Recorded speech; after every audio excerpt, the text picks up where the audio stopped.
Saudara-saudari, bahwa kita malam ini sampai di berita yang ke-11, dua berita terakhir dari rangkaian pengkajian kristalisasi Yeremia dan Ratapan. Puji Tuhan, tadi Saudara Irfan, Saudara Michael membantu kita untuk melihat kekayaan dari berita ini. Saudara-saudari, saya ingin memberi kesimpulan mengenai berita yang ke-11 ini, bahwa orang-orang Israel yang telah kembali ke Yerusalem, mereka di pandangan Allah, menurut Yeremia pasal 23 ayat 3 adalah kawanan domba. Dan bagaimana kaum sisa ini bisa mencapai tujuan Allah perlu penggembalaan. Karena itu, penggembalaan ini juga adalah satu dari dua kesimpulan rangkaian pengkajian kristalisasi Yeremia dan Ratapan. Di dalam berita ini, benar tadi yang sudah disampaikan Saudara Michael, ada 5 poin, di mana 5 poin ini saling berkaitan satu dengan yang lain. Di poin pertama, kita melihat bahwa kondisi Israel yang jatuh ke dalam kondisi yang kasihan, kondisi yang gersang. Salah satu penyebab terbesar adalah karena para penguasa yang sebetulnya juga disebut gembala, mereka melaksanakan fungsinya dengan tidak baik, tidak tepat. Mereka adalah gembala-gembala yang tidak berkualitas. Saudari, penguasa ini di zaman itu bisa jadi adalah raja, adalah para imam, para nabi, para tua-tua. Mereka adalah penguasa-penguasa. Dan setiap penguasa sebetulnya adalah gembala. Tetapi justru mereka akhirnya merusak kawanan domba, menghancurkan kawanan domba, menyerahkan domba-domba dari padang rumput Yehova. Mereka lah yang membuat kawanan domba ini justru menjauhi Allah. Inilah yang menyebabkan kondisi Israel menjadi gersang dan kasihan, sampai tertawan. Sehingga Allah memberi janji bahwa Allah akan mengangkat gembala-gembala yang sesuai dengan hati Allah. Bukan satu gembala, tetapi banyak gembala. Gembala-gembala yang sesuai dengan hati Allah. Untuk membawa mereka melalui penggembalaan kembali kepada Allah. Kembali kepada hasrat hati Allah. Kembali kepada tujuan Allah. Itu sebabnya gembala yang tidak berkualitas berlawanan dengan gembala yang berkualitas. Lalu gembala yang tidak berkualitas dengan yang berkualitas ini diukur dari mana? Yaitu diukur dari menurut hati Allah. Menurut Allah. Saudari, ini juga adalah gambaran perjalanan sejarah gereja selama 2000 tahun ini. Hari ini banyak persoalan negatif terjadi dalam hidup gereja disebabkan oleh banyaknya gembala-gembala yang tidak melaksanakan sesuai dengan hati Allah. Justru melalui mereka, gembala-gembala ini merusak umat Allah. Membuat kebingungan di antara domba-domba. Sehingga terjadi pengelompokan. Terjadi perpecahan. Terjadi perceraiberaian. Oh, saudara-saudari, sungguh kita perlu berdoa. Menuntut janji Allah. Semoga di zaman terakhir, dalam zaman gereja hari ini, Tuhan, bangkitkanlah gembala-gembala menurut hati Allah. Untuk membawa kita kepada hasrat hati Allah. Kepada tujuan Allah. Saudari yang terkasih, lalu kita melihat siapa yang bisa sesuai dengan standar Allah. Yang bisa sesuai dengan hati Allah. Puji Tuhan. Kita melihat poin kedua. Oh, gembala yang menurut hati Allah tak lain adalah Kristus. Amin. Kristuslah. Dia adalah gembala yang sesuai dengan hati Allah. Bahkan baik dalam perjanjian lama maupun dalam perjanjian baru. Gembala yang sesuai hati Allah adalah Kristus. Amen. Dalam kitab Yesaya pasal 40 maupun dalam kitab Yeskiel pasal 34 kita melihat gembala yang ajaib ini. Gembala yang berkualitas. Gembala yang menurut hati Allah yang adalah Kristus. Di dalam perjanjian baru, gembala ini disebut ada 4+1. Dia adalah gembala yang baik, dia adalah gembala agung, dia adalah gembala kepala, dia adalah gembala penilik jiwa. Ini adalah 4 aspek gembala yang kita bisa alami di zaman ini. Sampai kekal nanti, kita akan mengalami Kristus sebagai gembala kekal kita. Karena itu, saudara-saudari, amin. Kita perlu pertama-tama terbuka terhadap penggembalaan Kristus. Oh, kalau kita tidak terbuka terhadap penggembalaan Kristus, kita tidak akan mungkin bisa dibawa kepada tujuan Allah. Kita tidak mungkin bisa dibawa kepada hasrat hati Allah. Kalau kita mengalami penggembalaan Kristus yang demikian, maka kita akan dibawa kembali kepada diri Allah. Dan kita menjadi orang yang taat kepada Dia. Kalau kita ada di bawah gembala yang tidak berkualitas, gembala yang merusak umat Allah, maka kita akan menjadi orang yang melawan Allah. Karena itu gembala dengan otoritas itu sangat berkaitan. Hari ini banyak orang tidak taat kepada otoritas Allah karena ada di bawah penggembalaan yang tidak tepat. Tetapi kalau kita pertama-tama memberi diri kita digembalakan oleh Kristus, maka hasilnya kita bukan melawan Allah, tetapi kita taat kepada otoritasnya. Saudari, kita perlu mengalami penggembalaan seperti Mazmur pasal 23. Pertama-tama pemazmur berkata, iya. Tetapi akhirnya pemazmur menyebut engkau. Ini menunjukkan dia mengalami penggembalaan yang subjektif.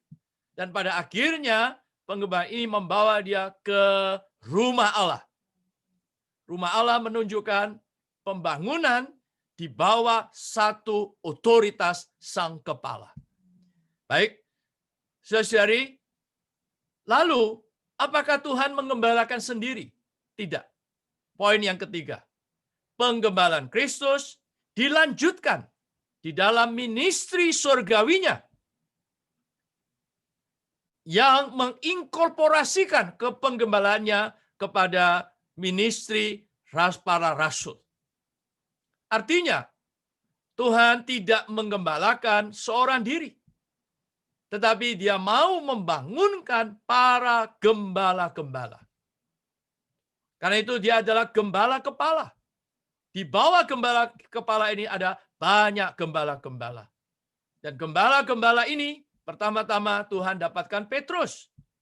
Kemudian Tuhan dapatkan Paulus. Saudari, sebetulnya para rasul Perjanjian Baru sangat berkesan terhadap gembala ini. Seperti 5 sebutan gembala Perjanjian Baru. Kristus adalah gembala yang baik, Kristus adalah gembala agung, Kristus adalah gembala kepala, Kristus adalah gembala penilik jiwa, Kristus adalah gembala yang kekal. Ini disebutkan oleh 3 rasul besar Perjanjian Baru. Seperti Yohanes yang menyebut Kristus adalah gembala yang baik, Kristus adalah gembala yang kekal.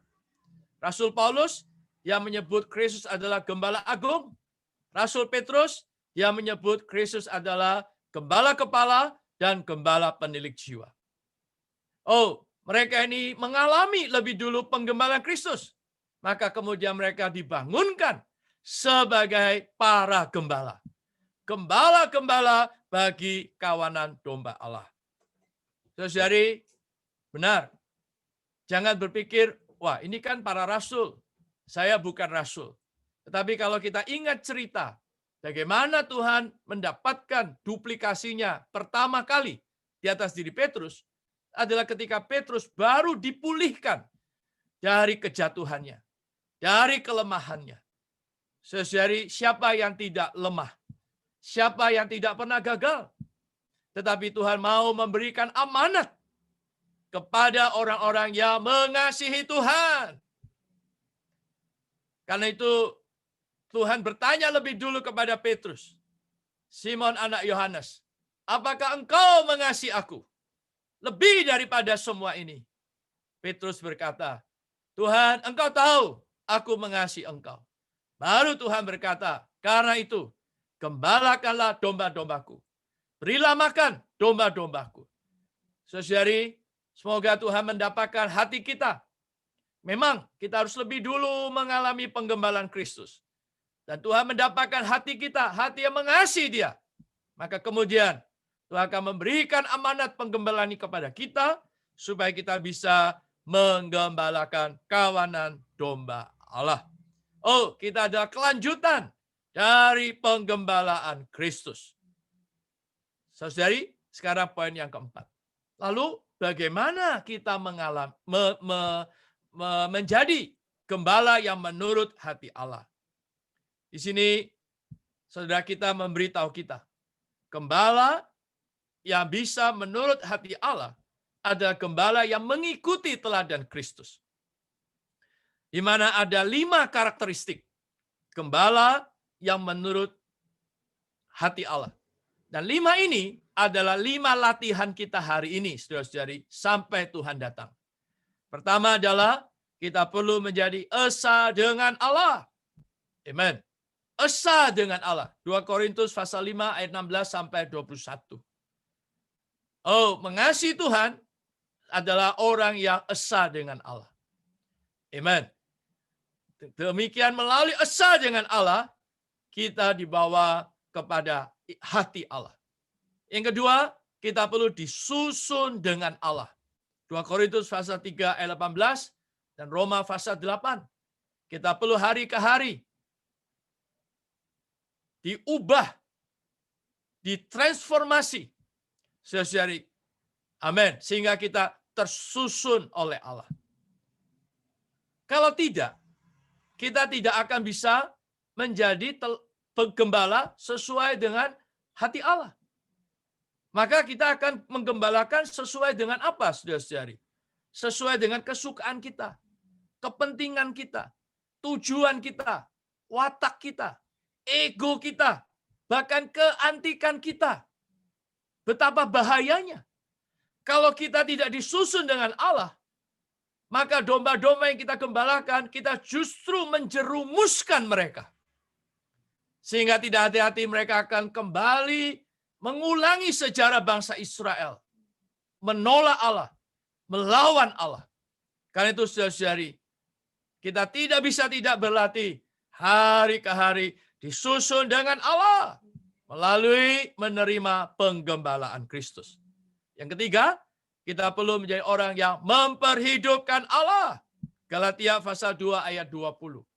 Memperhidupkan Allah. Karena itu gembala bukan berarti suka ngomong, jago khotbah. Mungkin Anda berkata, wah saudara, saya nggak bisa jadi gembala. Karena saya tidak bisa bicara dengan baik firman Tuhan. Saudara-saudari, gembala tidak perlu jago bicara. Gembala adalah orang-orang yang memperhidupkan Allah. Asal Allah tersusun di dalam kita. Dan kita perhidupkan.